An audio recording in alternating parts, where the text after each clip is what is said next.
The next match,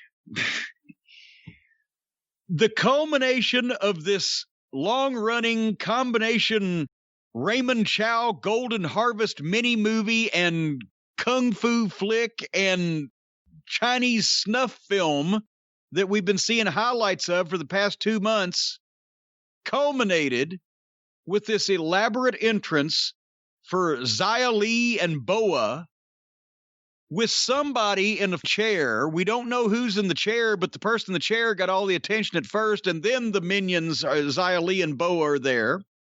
Xia Li and Boa, from the videos that we've seen over the last several weeks, have been getting the teetotal shit beat out of them, beating each other up.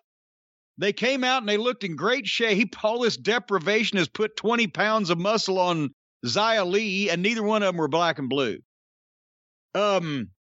So I guess Xia must be on the Hulk Hogan vitamins instead of being deprived in a dungeon somewhere. I had a birthday during this entrance, by the way.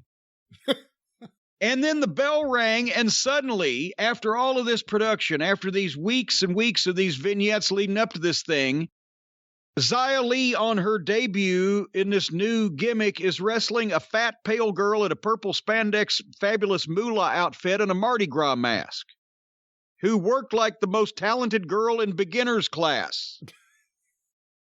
Did they ever mention her name, the opponent's name? Yeah, they did. They put something on the screen, and I don't remember what it was, but I remember laughing because it was just like a name, and she's masked. Like one time years ago on a WWF Superstars taping, one of the local Southern California wrestlers has a rib wrestled as Dan Farron. You know, I don't know if you know Dan. Dan's a friend of mine. He's been on 605. Yeah.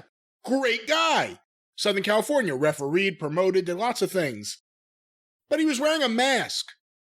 So it was the masked Dan Farron doing jobs on WWF TV.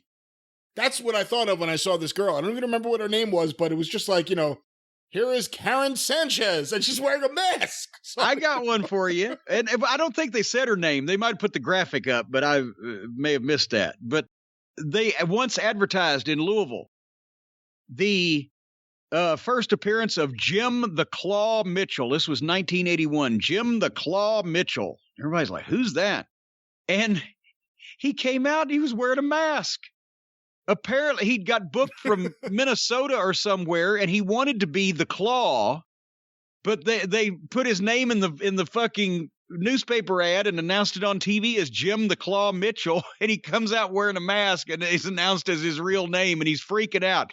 And the worst part about this was the reason why he wanted to be the Claw is because he had a deformed hand. Can't remember was it his right one or left one, and really just had like he wore a black sleeve all the way up to the elbow, and really just like had a thumb and a little finger sticking out of the black glove because there was nothing else on the hand, and it was he didn't last long. Anyway, so purple Mardi Gras mask got beat, and none too soon.